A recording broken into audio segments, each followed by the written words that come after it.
Hello and welcome to the Petey Performance Podcast. Today's episode of the podcast is a conversation with David Hawkshaw. David and myself had a great conversation, very wide-ranging, about all things GAA, all things rugby with Connacht, all things transition over to Connacht from Leinster, his underage career playing with the Irish 20s and captaining them, as well as playing a leadership role with Belvedere College as well in his school's career.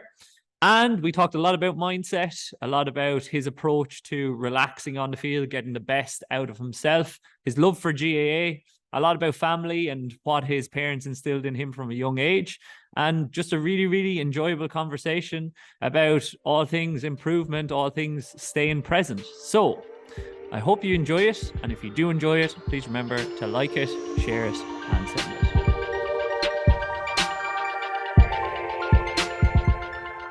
Perfect. David, welcome to the Petey Performance Podcast. Thank Good to have you here. Cheers, thank you. A long time coming, actually. You were chatting to Sophie about coming on a couple of months ago. Yeah, it was a little while now.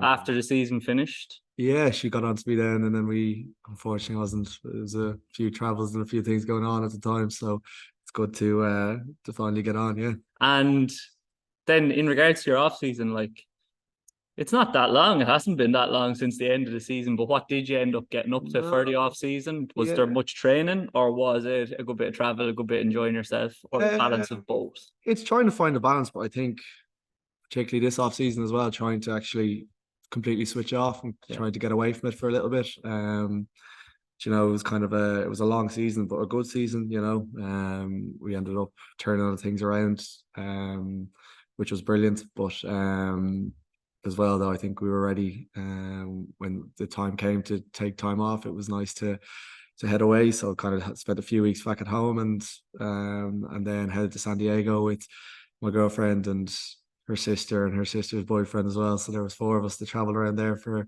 couple of weeks and had a look around over there. So it was nice to get away from it as well. But I go a bit mad, to be honest with you. A couple of days of not doing anything, and then I start getting a bit the itch to do something. So I just tried to kind of keep some sort of balance and until I got home, and then kind of ramped it up then a little bit more before we started with Connacht again.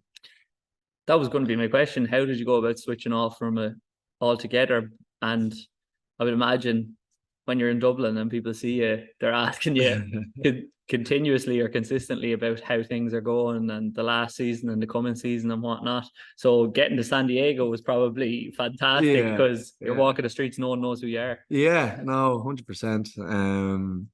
Yeah, I think it was very nice, kind of being able to head over there and just completely switch off completely from it.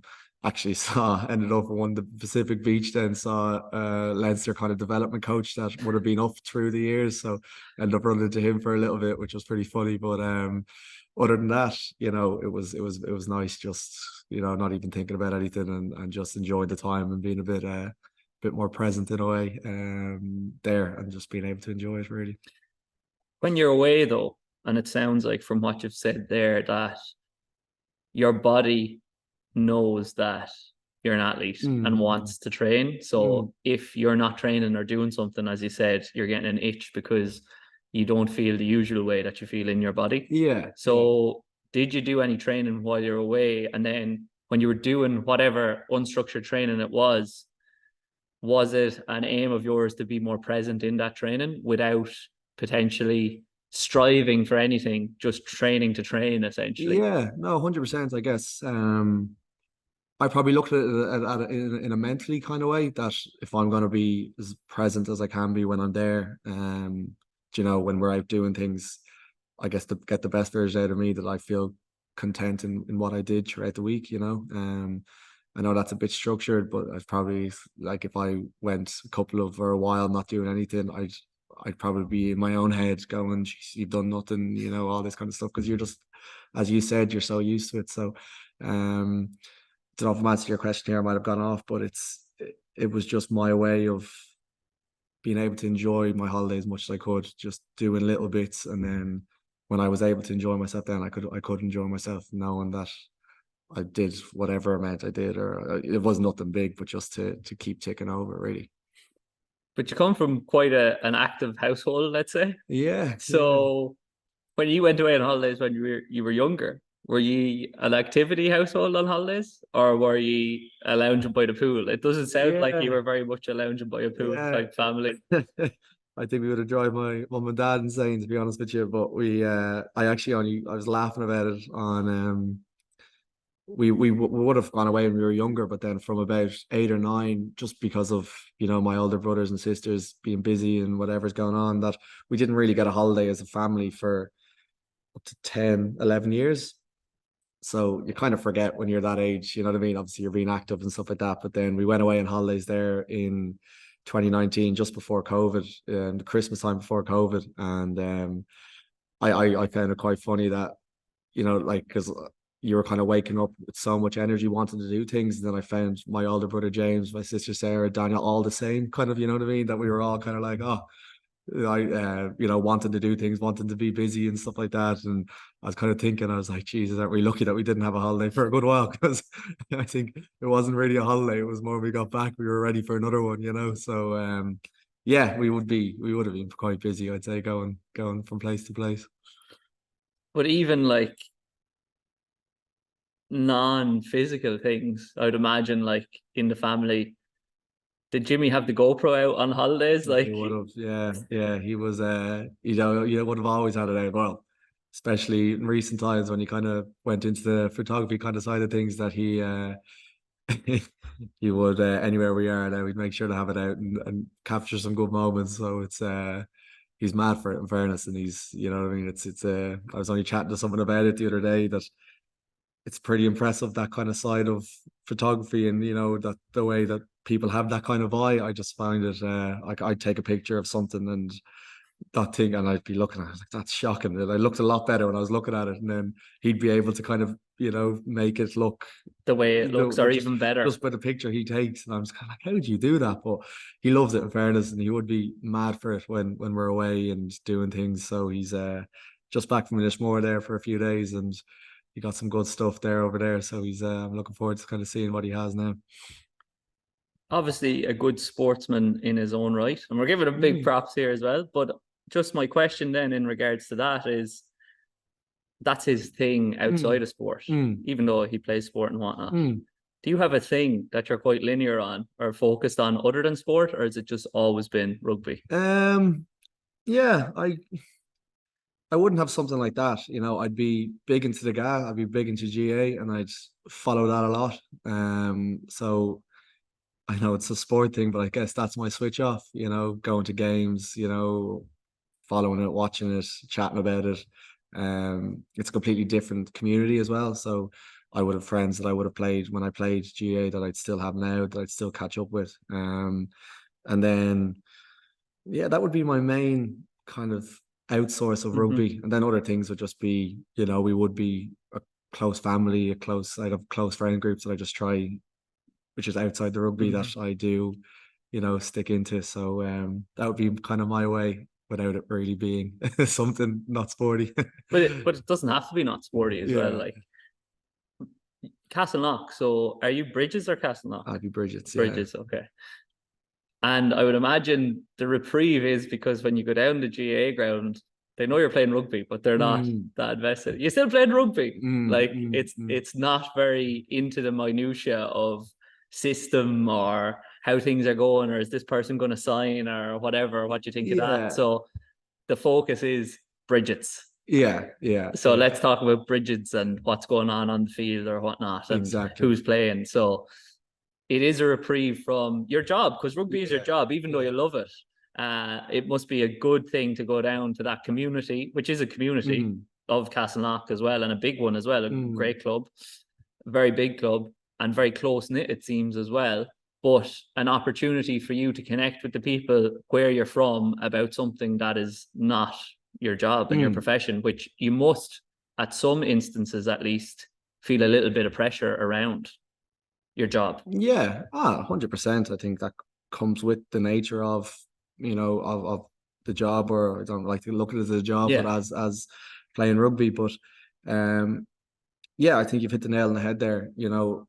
you're going to Bridget's or you're meeting people. Like I was at the hurling there on Sunday or on Saturday at the Limerick Galway game. My family beat mum side's all Limerick, so they're all down for it. And it is a community. It is, you kind of lose yourself in it all again. And that's what I love about it, like after the game on Saturday, being able to sit there and have a chat about, and all you were there for 4 hours, but all we talked about was Limerick, you know what I mean? All we talked about was what's going on, what's happening, this, that about the game. And it's a completely different way of looking at it. I think as especially hurling has gone on throughout the years, it's becoming more and more tactical, and it's becoming, so I'm learning, because I haven't played in so long, that I'm learning a lot more about it now. And I just think that's, everyone has an ear to the ground as well. Everyone knows something about this. And I just find that brilliant. You know what I mean? It's a raw conversation that there's nothing around it. It's just, I don't know if passion is the word, but it is real.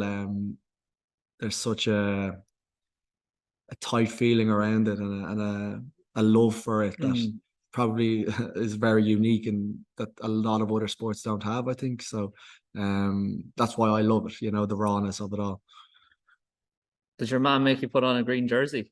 Or you're not at that level anymore? Maybe when you were Not at kids. that level anymore now. She really, like, she's been bringing me to games now since, geez, I would have been 5 or 6. We've been going down to Munster games and our Munster Championship games, and like still remember she bring me to Limerick Kilkenny 2007 All Ireland final, and that's when she took complete advantage of me there and got the jersey on me.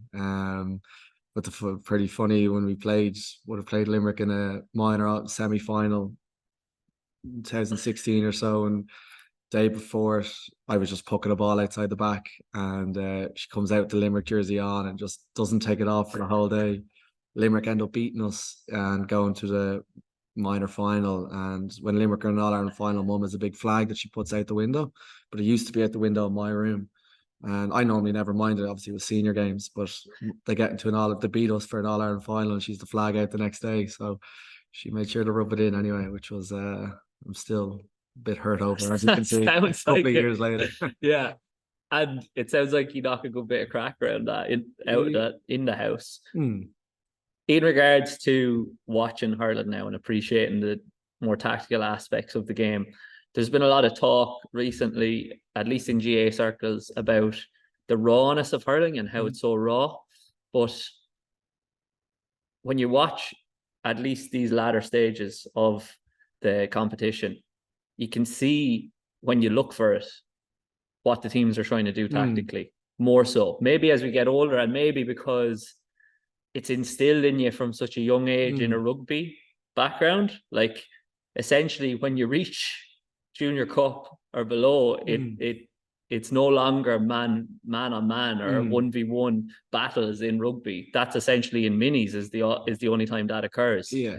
So it seems, at least, that as you get a little bit older in GAA circles, maybe it's happening in underage circles a little bit more now and earlier, but there's still an appreciation for a 1v1, 15v15 beat your man. But I don't think it's happening as much now. So when you watch hurling, what about it gives you that draw and gives you that interest? I think, yeah, it's gone tactical 100%, but the speed of it, there's only so much tactics you can do. Like I think, my opinion, I think Limerick are one of the greatest teams. The way they play, like they can win in any kind of way. And yes, there's a lot of tactics with the way that they play. You know what I mean? A lot on, I could be completely wrong here, but the way I'm watching it, you know what I mean? Like the importance of Nicky Quaid, etc., for puck outs and whatever, and the way that they move off it. But like their ability to play in short spaces and their ability to hit space and create space. Like there's a lot of class in that. Never mind tactics, it's a lot of class being able to do it. Like you're watching players with not even a yard of space being able to puck a ball to a man 5 yards away that has 3 men around him, and he's able to retain it, turn, and then everything opens up for it. So I think, yeah, there's tactics in it that, there's not as much, maybe there's sweepers, etc., but there's also so much around it that's, I think, is just incredible to watch. I think as well with that, though, from a rugby perspective, when we hear tactics, we know that tactics doesn't mean this is your job, do that. It means this is what we'd like you to do. Here are the number of options you can select from this position that we want you to get to. Yeah. And I think sometimes in GA circles, because it's probably more newer age in terms of the tactics, when the casual fan hears tactics and hears sweeper, they think that that person is being restricted in their role, rather than through giving that person options, you give them autonomy. So you give them the opportunity to make their own decision. So if you're coaching tactics and coaching a games-based approach similar to what Limerick are doing, you're instilling a decent aspect of decision making in the players, and you can see that when you watch Limerick. They make their decisions so fast, so quickly, you know, and it's because they're moving off each other, as you said. Yeah. And I think right or wrong in their decision, and it's the same at rugby. Like, right or wrong in the decision, you still have to win the ball. Right or wrong decision, you still have to try break a tackle. You still have to try make a tackle. Like, I think you nailed it there with, you know, when people hear tactics, they hear, oh Jesus, you know what I mean? But you still have to make those right. You still have to nail the basics in everything that you do. So, yeah. So like, I agree with you on that. It is, 100%. Right. It's quite interesting though, because the coaches that you've had, you've been quite lucky in that they've always been quite good at developing high quality decision makers. So have you always felt that you had a lot and a great deal of autonomy in making decisions yourself and trust? And how do you think those coaches fostered that in you? Yeah, I think trust is a big thing. And the ability to make you not afraid of mistakes. And I think especially as you go up into, I'll be looking up to the higher levels, that the ability to make a mistake but be looking forward to the next ball, I think a lot of those coaches have put into me, and I think that's right from school. When I've had coaches like Andy Wood, Phil Rico, and then moving on then to underage with Noel McNamara, that those coaches in particular really nurtured that into me, that, you know, that no matter what chaos was around you, that you were able to still be calm and be able to, if you saw a risky pass but you pushed it, then that you went for it, then the thought process is right, so they back you for that. I think I remember one of the coaches saying to me, there's a big difference between stretch mistakes and sloppy mistakes. You know, stretch mistakes, you're working and you have thought behind the madness and you're working hard there. But a sloppy mistake is you're being lazy and you're doing something because you don't want to do something else. So I think that's something that stuck to me. You know what I mean? Any mistake that I make, I want to make it a stretch mistake, you know? And then lucky enough then with Leinster, the way Stuart and Leo wanted to play, that it was, again, it was decision making, it was fast, it was play, you know what I mean? It's the exact same with Friendly last year and Pete, you know, that, you know, it's we're just very lucky that's where they do let you make those decisions, you know. Dave Aldred has a great quote on kicking, and he says, if you're going to miss beautifully. Yeah, exactly. So you might as well have a go. Yeah.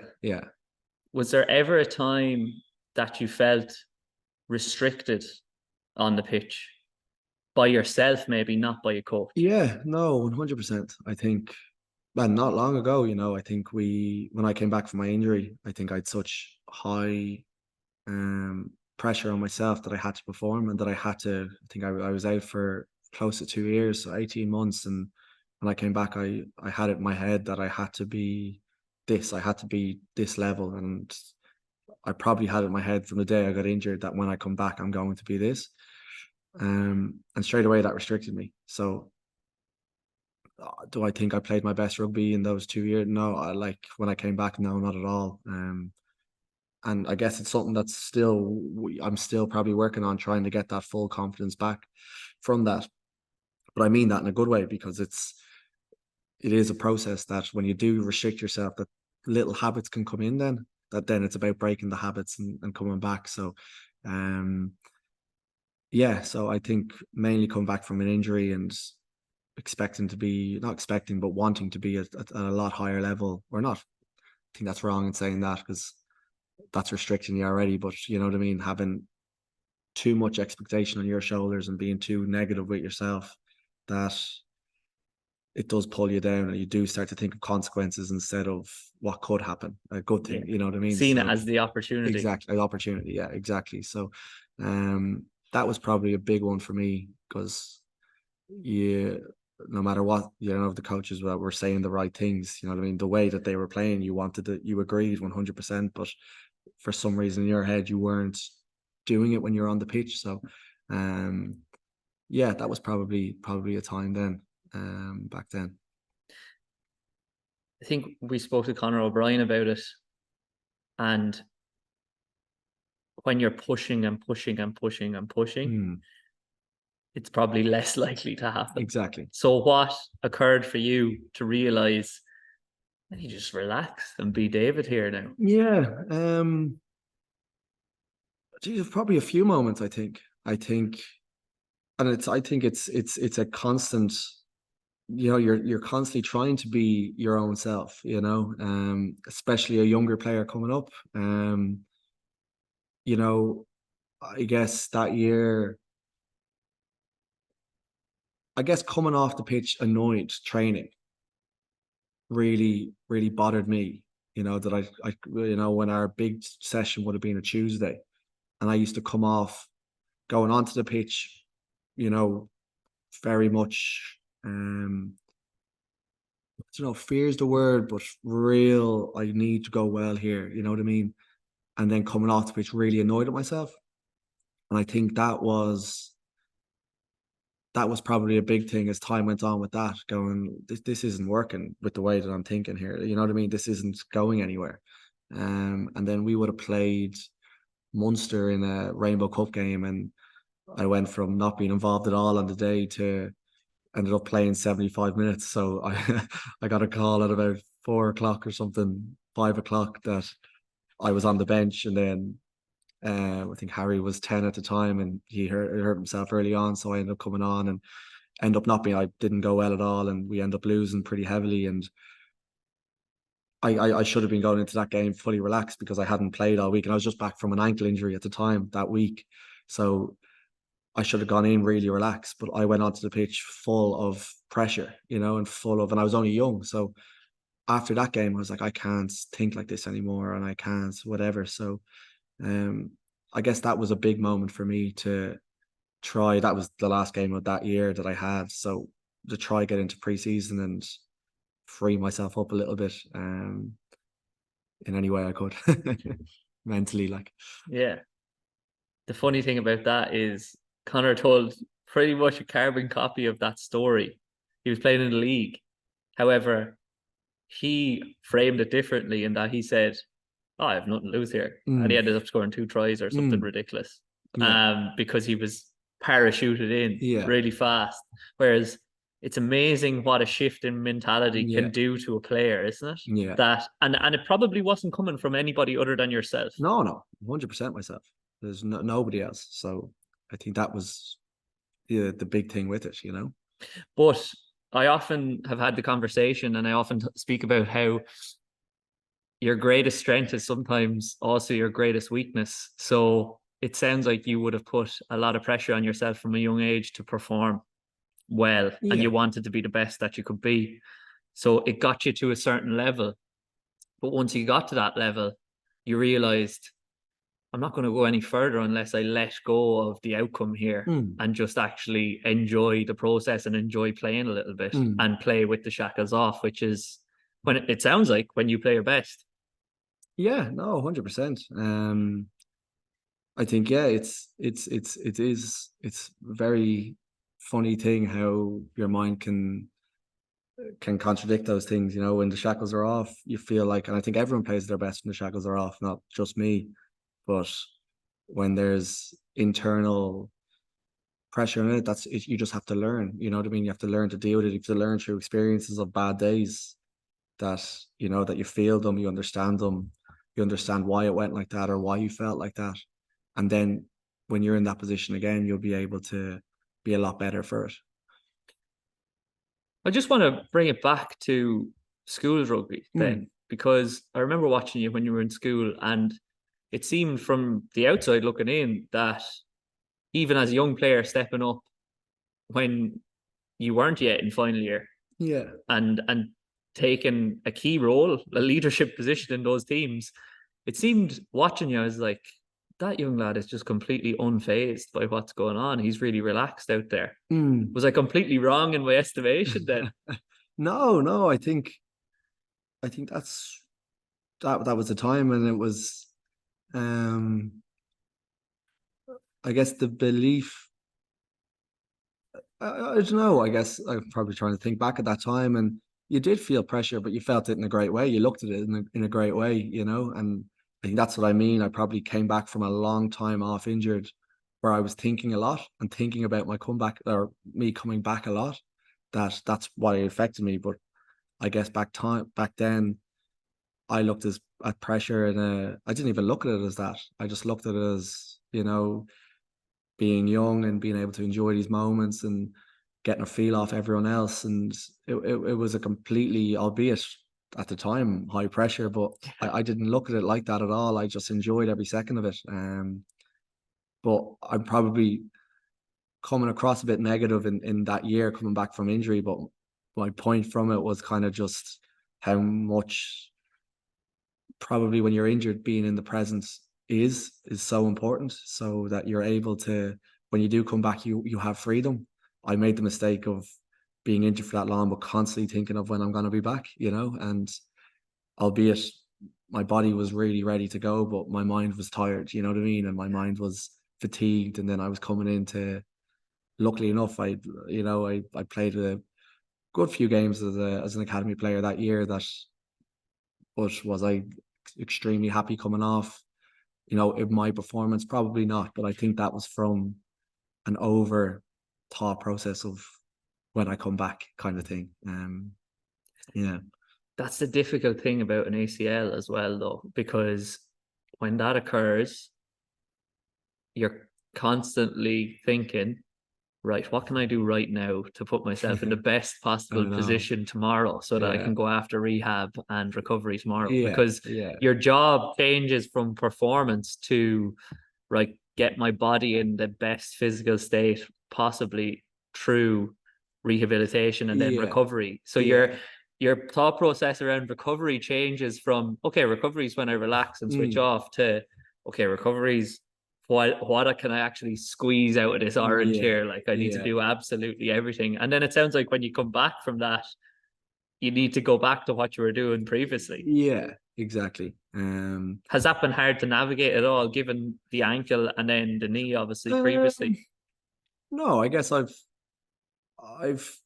learned as you go along. I guess my thing kind of changed to just don't, you want, like, I want every when you get injured, you want to come back better, you want to come back stronger, you want to come back, in the best possible way. But I think you also want to come back mentally refreshed as well. So there's times when you are injured, well, this is just me now, but when I felt that I am injured, that I need to take time to, don't miss the one thing that I always said to myself: just don't miss a rep in anything that you're doing. So be fully there for every kind of, whatever the injury is, whatever the rep you're doing. But there also comes a time when go easy on yourself and, enjoy, whatever it may be, like a night out, or enjoy food, go out for food, but be fully there for food with whoever you're with, or when you're with your family, etc. So but I learned that from making mistakes when I was with probably my knee, that I was so tunnel vision. If I was out with my friends, I straight away go, oh no, I need to go home now. You know what I mean? Or of course you have to do that at times, but maybe a bit too much. I was kind of going, I was too obsessed with my knee compared to probably later on with other little injuries I've gotten, that I can deal with them a bit better, It's interesting that you said you had to learn it. Yeah. Because I would imagine with your older siblings, they were very open to giving you advice. Yeah. As well as other players in the group that are older than you. But it sounds like they were giving you advice and you were hearing it, Yeah, but you weren't understanding it until you had to exactly. go through the mistakes yourself. Exactly. And that's the way it goes, like I was so lucky with the people around me when I did it but I guess, as you said, I have to feel them myself. You know what I mean? If someone gives me advice and I don't really agree, if I'm like, oh, I don't really see where you're coming from there. Sometimes I can be bad and just not doing it. And then when I feel it, I go, oh, yeah, I know what you mean now. So, again, it's a learning completely. I think when you're in a decision-making position as well, you have to have that part of your character where you think best. Yeah. The ego comes into you a little bit, to be honest. But you gotta lead. You gotta Yeah. drive the team around. You gotta decide, okay, this is what we're doing now. This is the option we're going to select. And you need to have complete conviction in your selection. Yeah. And even from talking with other decision makers on the podcast and conversations with them, you have that conviction even in training. Sometimes when the coach says, oh, I think that was the wrong option there, you're still thinking to yourself, no, it wasn't. It just didn't pay off. But in the same way, you've got to try and do it and try to succeed in it before you realize from the mistake yourself, okay, this isn't working, we'll try something else. Yeah. I think having that open mind, I think, is just as important, and being able to see, I guess if you only have your own opinion, you're not going to get anywhere, because you're going to be one way and that's it.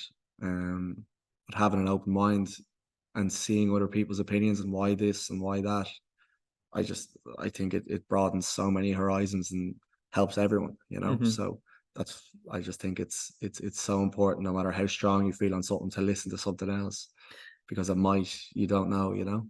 Do you think as you've played 12 more as opposed to 10, you've figured out, well, down through the years, okay, it's not on the shoulders of one person here to make all the decisions. If I'm playing outside someone, I can help them to make decisions. And then in turn, as one of those two positions, there's probably somebody outside me that sees something completely different. Exactly. And so has that led to more openness, do you think? 100%. 100%. And like, I've learned that as I've gone 12 throughout the years, that it's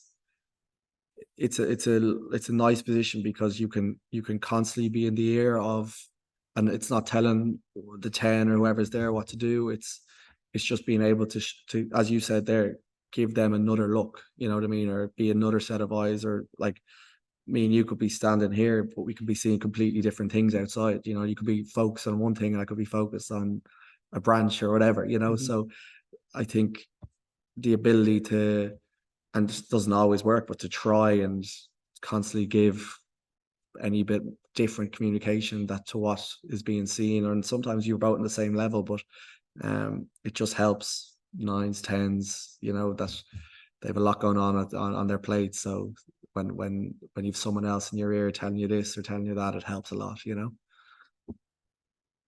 What do you like in a 10 as a 12, and what do you like in a 12 as a 10?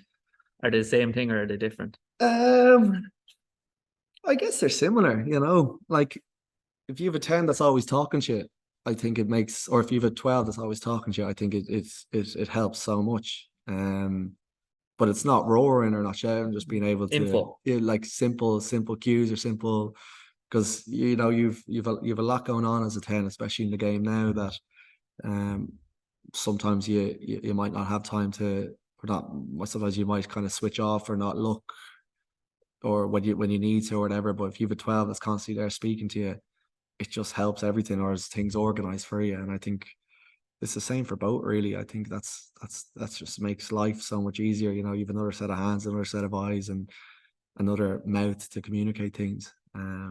So yeah. Do you change your approach at all depending on where you find yourself? As in the number on your back? I try not to. I guess I do subconsciously at times. Say if I'm 12, I know it's going to be a bit more physical. Well, actually, I always think that, but it always becomes a physical at 10 too, to be honest. But so get after you. yeah, exactly. When you have that 10 on your back, I think a few of people's eyes start to light up, But no, it's I guess it is maybe I don't know. I don't try to think like that, but maybe when I am 12, I do think physically I need to be ready. Maybe when I'm 10, I do probably think I need to be calm, so it is different. But again, I think I use the word balance a lot, but I think once you do find the balance there, and I'm still trying to figure it out, try get the kind of playing to both right. Like I've I don't get it right all the time. You know what I mean? Sometimes can be in 10, but I have a mindset of a 12 at the time, or vice versa. You know what I mean? So, they'd be the two main things that I probably find myself going into. Really, because obviously then you have the kicking that comes with 10 that you need to be calm for and ready for. So it's just trying to get yourself ready for both in that sense. When you go into a game as a 12, do you think you ever think I need to be more of a running option here than if I'm playing at 10? I need to be more of an orchestrator, or do you always just try to play what's in front? I try to play what's in front. Yeah, I don't like going in having preconceptions, to be honest. Also, like you do your video and you see trends, but trends can change pretty quickly, for certain games. So I really try to just see because you'll know early on what teams are trying to do or etc. So, or what way they're playing. So, but moments are right in front of you. They're not anywhere else where I thought he was going to do this, but like you do have to play what's right there. Yeah. Having that ability, do you think that's helped you to be so versatile? I guess so. I guess yeah, I guess so. But I think you want to be better at it, and you want to, it's obviously helped me a lot, but it's still a very difficult thing to do. I still don't get it right a good bit, and then when you do get it right, but I'm just constantly trying to be good at that, make decisions in the moment or whatever. It's just because I guess that's what rugby's all about, is decision making constantly. So it's so funny that your strength as a player has been to be in the moment. Yeah. But that's what you're trying to do more in your personal life. No, exactly. It's a bit of a paradox. Yeah. Do you like being so versatile, or do you think it would be easier if down the line you were like, okay, I'm not a utility back anymore at all, like this is my position? Yeah. I guess it's been the way I've been, my whole real life playing rugby. Going mixing mainly 10 and 12. Actually played 7 and 8 in first year. So I mixed around a bit, but I guess it has its strengths and it has its weaknesses, and I don't, to answer your question, I don't know. I don't know if it's the right thing to do or if it's the wrong thing to do. Like I do like a couple of weeks when I'm in the one place because you kind of get comfortable with the role. But, I do like also the challenge of, being put in somewhere else and having to perform. I really enjoy that part of it too. And being able to play in different positions, I do like. But do I know if it's held me back or if it's pushed me? I don't know, to be honest. But there'd be my thoughts on it that, yeah, like, I don't know. It's kind of, sometimes you kind of get a bit comfortable and you don't want to be comfortable, so that'd be kind of my way of it. It sounds like for a long time you've been very good at being your own player. What I want to ask is, when you're younger, when you're 14, 15, and you look to model your game after someone, was there anybody that you tried to model your game after, or were you always just good at just playing what's in front of you and being the player that you are? Is there anybody you looked up to? Yeah, like 100%. I think, I grew up with, because mainly 10s at the time, I grew up with Dan Carter, Johnny Wilkinson, Rowan O'Gara, that when I was a kid, I always just idolized constantly, and always watched. And then obviously like Johnny came in then when I was 9 or 10 that you were watching, or like so many players that I was so lucky to complete, or Brian O'Driscoll when I was a kid. So I like everyone, I always kind of looked at a lot of them. I don't know why there wasn't anyone in particular that I was mad on. Not sorry, that I hyper focused on, but um that era, I was just so lucky that there were so many there, especially backs that you just kind of, especially being a kid, that one week you were mad on one player, then you'd see some other player, and then you'd be mad on them for a while. So, yeah, so that was probably that kind of group. I'm sure there were more, but The useful thing about that, it probably develops a more well-rounded player as well, because you can take the best aspects from each player and try to learn to do it like them. And it probably benefited you in playing the couple of different positions that you have as well, in that you're like thinking, okay, I'm going to defend like Bod, like, or I'm gonna, if I'm playing 10, I'm gonna defend like Johnny. Yeah. Or if I'm playing 10, I want to orchestrate things like Carter, or I want to kick like Wilkinson. Yeah, 100%. Whereas if you modeled it on one person in particular and they weren't very defensively astute, you're probably not going to be quite strong defensively then, or enjoy that aspect of the game. Exactly, yeah. So I don't know, like to be honest with you, weirdly enough, that like I think the GAA helped me a lot, and it helped me in rugby a lot, especially, I was with my club at the time, where would have been coached by Keith Barr and Johnny McGurk, and who would have obviously Keith with Dublin football and Johnny with Dublin hurling. But the amount of, I know we were real young, but I always go back to them, and the amount of, that the amount of things they like installed into us at such a young age, of having your head up when you're your hands on the ball, and looking for space, or hitting the target and stuff like that. That it just always kind of, I guess, especially, I don't know, but I guess it's something that's still in my head now from them. So it did really help me anyway when I probably took rugby a bit more seriously, or went after it a bit more, that those coaches really have and there's so many others there, but it really had a big impact on the way I see things, or the way I try to see things. The way you see performance and see sport now, do you think if you went back playing GAA, you'd be a better GAA player or a worse one? I don't know. What would be the hardest part of the sport, do you think? Fitness. Yeah. No, I see. I don't know, because I haven't been in that environment for so long, but and especially like the speed of things now, I'd say my mind would be ticking over like a time bomb. But I guess there'd be some things I would have learned in this setup that I'd definitely be able to take with me, and vice versa. But I really don't know which way I'd go. If I could move myself, I'd have to lose a couple of kilos, I think, first, but then go from there. It's gone quite fast, quite transition based. Like, it's essentially like, in terms of running demands, it's a back three across the board game. Like, it's just mental. Constant. Yeah, it's mental. Have you got the hurls out ever at Connacht training or Gaelic football for a bit of crack? Because I've heard about some of the teams doing it. Yeah, no, we would, especially when we were in South Africa. The lads will have the hurls out. Good bit. So like, you still have your touch, if you lost it. Oh no, it's well gone.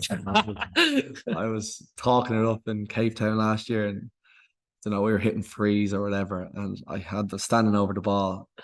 Before I got to the ball, I was very confident, and standing over it and being like, I have completely lost it. My mind isn't even here, you know what I mean? And then lads hitting balls out to you, and you're trying to, be cool, flicking it back up, and it's shocking, to be honest with you.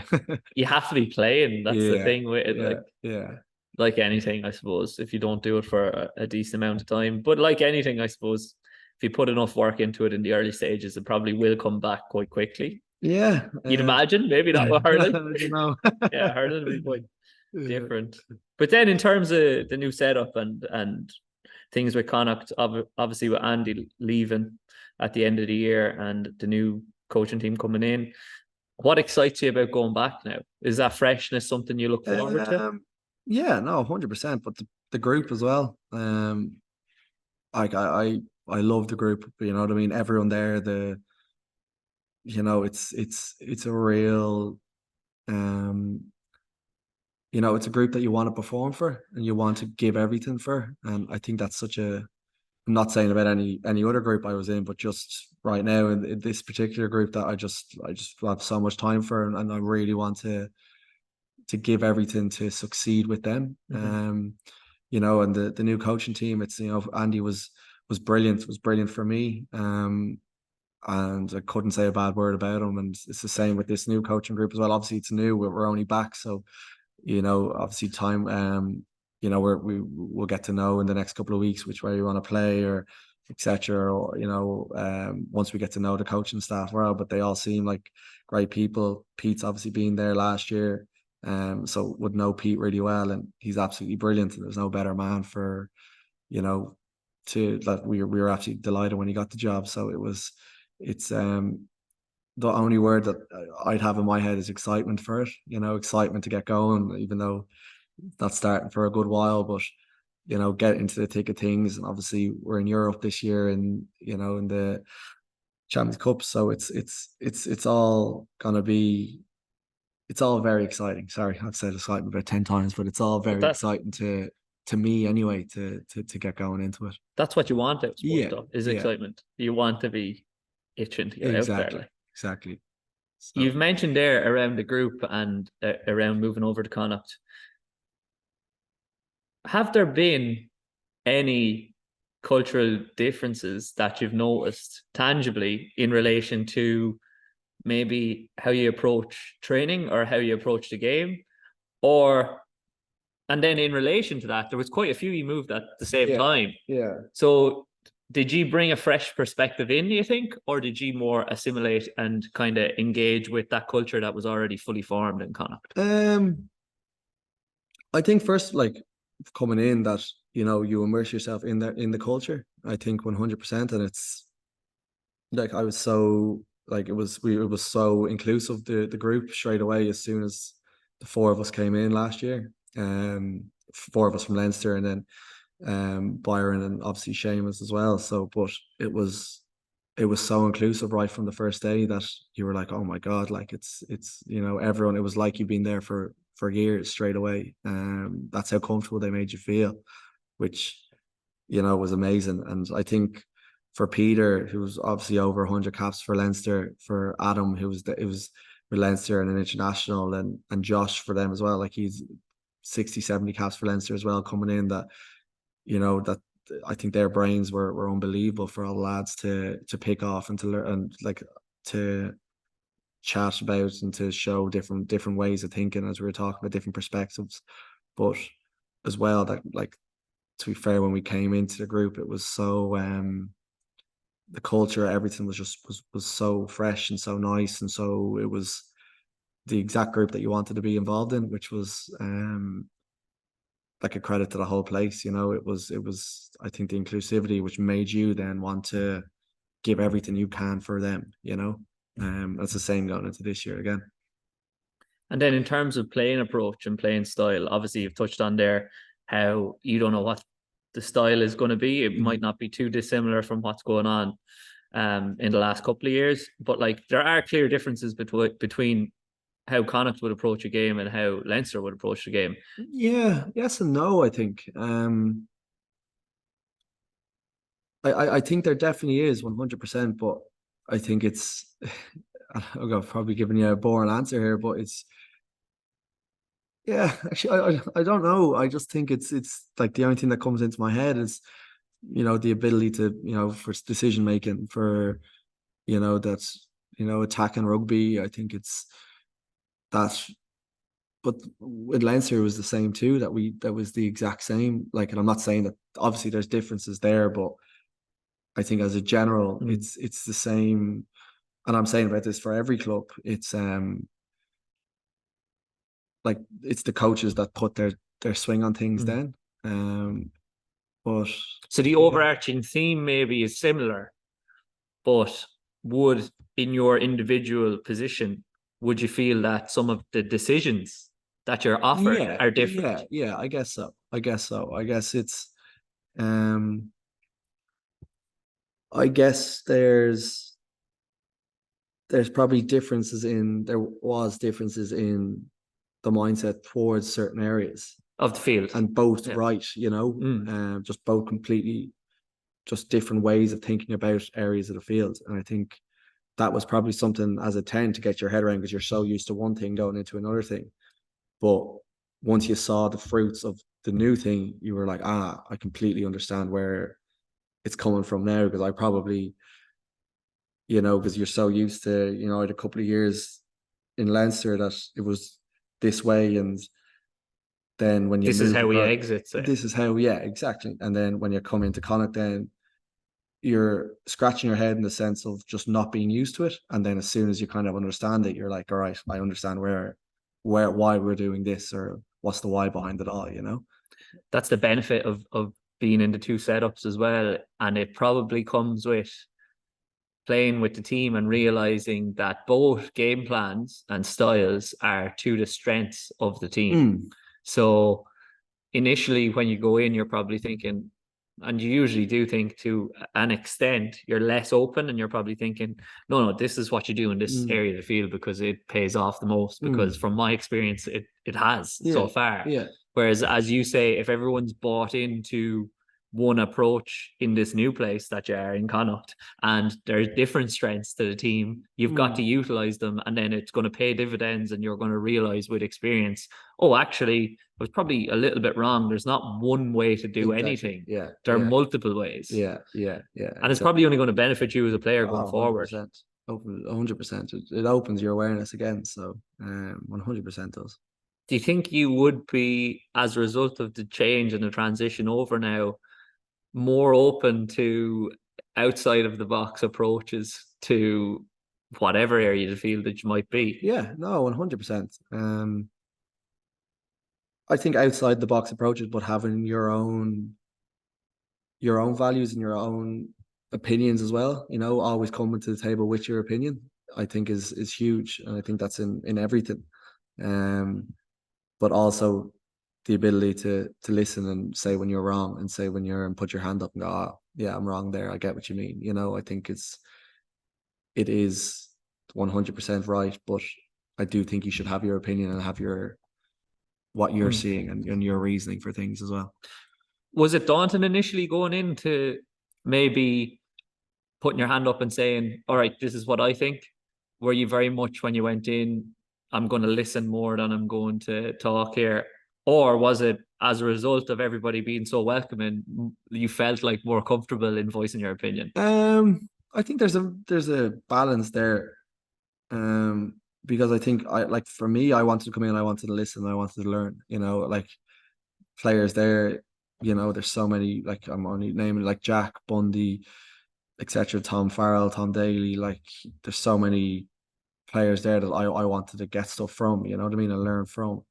But as well, if I did see something or did see some or whatever, I'd try my best to just get it across there in any way. Just say, oh, what about this? But I guess coming in initially, that you do want to listen, you do want to understand, because as we said, you know what I mean, they've that they've been there for how many years, and they have their way, and that's it. And in the sense of, you need to understand that too, before you come in and start saying what you think, a lot of the time that you're on the same page with them anyway. So it's just gathering an understanding really there. You mentioned Jack and Bundy there, who are quite interesting for you as a teammate, given that you play in similar positions to both. Yeah. Is there something significant and tangible that you've learned in the last year from each of them? Oh, 100%. What is it? What's the most significant, say, learning or different approach that you took on from both? I think Bundy's calmness is unbelievable. His ability to see things and his ability to make his decisions are, they're unreal. You know what I mean? Even when you're defending against it, right up to you don't know what he's got to do. And I think that's why he's so good and he's gone so far. I think Jack's the same. I think Jack's unpredictability is he can kick it, he can run it. His passing game, it's very much they'd be the things for both players that I just couldn't, that I learned so much off, you know what I mean? Being unpredictable, always having a calm head and a calm conversation, you know what I mean? I think it goes a long way, and that's why they're at the tops of their games, So given that, like, you've been in a leadership position before, obviously captain to 20s and captain of other teams. Do you think leadership is something that's come naturally to you over the years, or is there some aspect of leadership that you've learned from each of those leaders that you've worked with throughout your career so far? Definitely. Yeah, I don't try to be a leader at all. I still don't know if I am one or amn't one, I guess I try to be myself as much as I can. Sometimes I wear my heart on my sleeve, that sometimes I might say things or do things that gets me in trouble or not, depending, but at least I just try to be as honest as I can be with everything. But also, I guess you feed off people around you. You feed off good people around you. So throughout the years of, I've been so lucky to be around so many people and so many leaders, from even in school and before school or whatever, that and good influences on my life that I probably feed off and try to get good nuggets off in a way. But I guess you learn as well. You do make mistakes when you are in a leadership role. You do make mistakes, and I guess when you do make mistakes in leadership roles, with not on the pitch but in general, they can come back to bite you. And I guess you have to learn from that and understand, again, I said this earlier, but why that happened and what was the reasoning for it.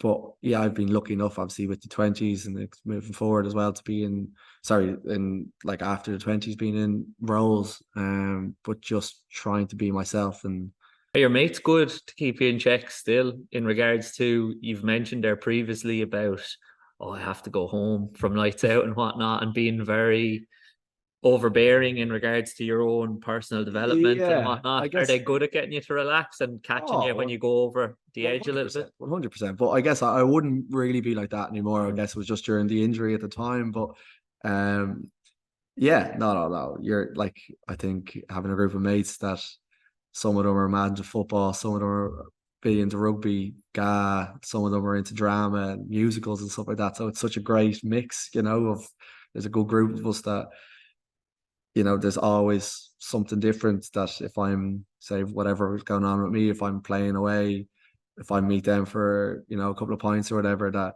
we might talk about rugby for 10 minutes, but then we'll go on to God knows what else, So I think that's the best thing about it. And then also then you're able to chat with them if you're struggling with, with an injury or with performance or whatever, you know what I mean? You're also able to have that level with them too. So I'm very lucky in that sense, In regards to then your family, which will probably be the last thing we'll touch on, very sporting family.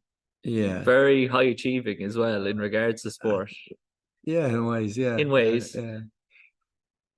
Are you able to check each other then in regards to when you get a little bit anal in regards to performances? Because there's obviously a lot of pressure in the household to perform, not from anybody else, but from yourselves, putting them on yourselves. Yeah, no, we definitely are. We're able to kind of, I think as we've gotten older, we've been able to talk a bit more about it, you know what I mean?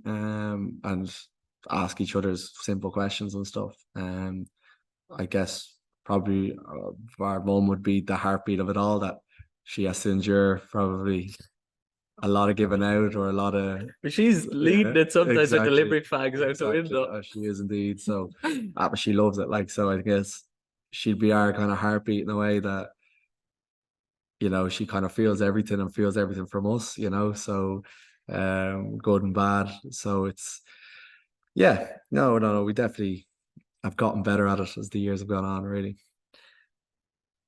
It sounds like you played a lot of sports when you're younger. Yeah, did a bit, yeah. Mainly kind of the GAA and rugby, but before that did little bits of. But then there's obviously hockey in the house as well. Hockey too with Sarah, yeah. How did your parents manage? Like, was it a taxi service round the clock? Yeah, I don't and you never got a holiday as well, by the sounds of things, because yeah, the season's obviously don't overlap, or well, Over. they do overlap too much Yeah, essentially. yeah. No, I don't think weekends were weekends for the parents really. So yeah, we were very lucky to be fair. Really, really lucky that they were willing to bring us, but they loved it as well. So I guess that's a good sign as well. They sound like they're very open to letting you guys make decisions on whatever you wanted Yeah. to involve yourselves in, and very not pushy at all. Like just you guys do what you feel like you want to do and what you enjoy. No, 100%. They wouldn't. They never made a decision for us. Right or wrong, they never did, and they let us kind of make whatever. And if it ended up being the right decision, brilliant. If they agreed with it, and then if it ended up being the wrong decision, we made sure we learned from it really. But I think that's the best thing about them, that they let us do that. What did you learn from them about sport? Would they be as competitive as you guys? Yeah, well, mum would be very competitive now, to be honest. Dad would be a bit more laid back, a bit more chilled, but um, yeah, mum would have played. She would play camogie for Limerick and badminton for Ireland, so she would have played at a big enough level. So I guess the two of them. I think mum was dad would be a bit more quiet when we were chatting about it, but mum would have been a bit more. Would be the Limerick inner, the love of the game, the passion, the work rate, the working hard at what you do, and um, she would have the two of them would have installed a real kind of hard working, that I hope we all have, that we're the one to work hard, and whatever we decide to do, that we go for it 100% and commit fully to it. So I think it would have been mainly from them putting it into us really. So then they've created these workhorses. Who is the most competitive then out of all you? If it's even um achievable, it sounds like you're all as competitive as each other. Yeah, I'd say Sarah would be quite competitive now, to be fair. If we were whatever we were playing or whatever we were doing, it was, she was fully in there. I guess when we all got down playing a bit of spike ball, you know what I mean? That's when it all really comes out, when the talking stops. So we're yet to get back into it this year now. So I'd say I'll probably have an answer for you in a couple of weeks. I wouldn't say they'll be letting you if those spike ball games sound like what they say or are what they sound like. I wouldn't say Connacht would be too pleased with you and playing them. I remember Harry McNulty saying that there was a clause in his contract to no adventure or extreme sport. So it sounds like the way you guys are playing spike ball, it might be an extreme sport. No, it could be. It could be, yeah. So might have to be quiet on that one. Absolutely. Right. So first quick fire question we have is proudest achievement to date. Um, Jesus.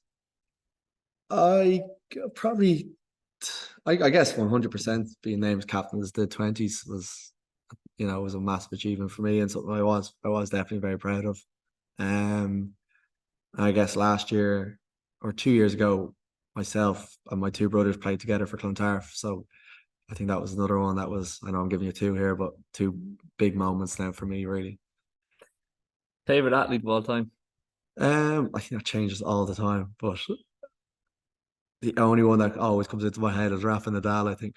Yeah. I just Interesting. love his demeanor, the way he constantly comes back from, injuries, from adversity in a way, and the ability to be a champion as well and a real winner. I just love everything about him, really. Are you watching Wimbledon at the moment? Are you a big tennis fan? Yeah. I'd be into it a bit. Yeah, my girlfriend would be mad into it, so it kind of got me into it then for the last little while. Wimbledon's great. It's the girl very good now. As a child, even you're mad for tennis when Wimbledon's on. Exactly. Like you're trying to get out. Yeah. You probably don't get the same amount of opportunities to get out on a tennis court at the moment. No, I always wanted. We were in San Diego there, and there was one down the road, and every day I was like, "No, we're getting out. Come on, we're getting out." But the days just got past us, unfortunately. Yeah. It wasn't on the agenda on the rota for the holiday. No, unfortunately not. I didn't get to put it in. What's the biggest thing you've learned in the last 12 months? Biggest thing I've learned the last 12 months. I actually think just being present, I think, is a big one for me at the minute. Or in the last little while, don't think too far ahead. What would you tell your 18-year-old self? What would I tell me? Embrace the unknown a little bit, I think. Yeah. Or probably actually I'm gonna answer the question the same again. Be more present, I think, and don't be too hard on yourself. This isn't a quick fire question. Mm-hmm. But that's a very good answer. If you were to give anybody else advice on how to be present, how are you working on being more present? What question do you ask yourself? I guess not. I don't know if I ask myself a question, but I guess when I find myself thinking further ahead or thinking about the outcomes, I just stop it and I constantly try to stop it and just bring it back and ground myself a little bit, where it be just even a little thing. It's where someone talk about having a elastic band in their wrists and just giving a little pull, or I've never done that, or even a tap on the leg or something like that, just to bring your mind back to normality, or not normality, but to the now, and then go on again. You know what I mean? But just try to, whenever you realize it, just to stop it and come back. Really great advice there in terms of bring yourself back to the now, and then just act in that moment and giving 100% intensity, hard work and dedication, which it sounds like is something that your parents instilled in you, as you said. I guess so. Thanks a million for coming on, Dave. Great Thanks for having conversation. me. Thank you.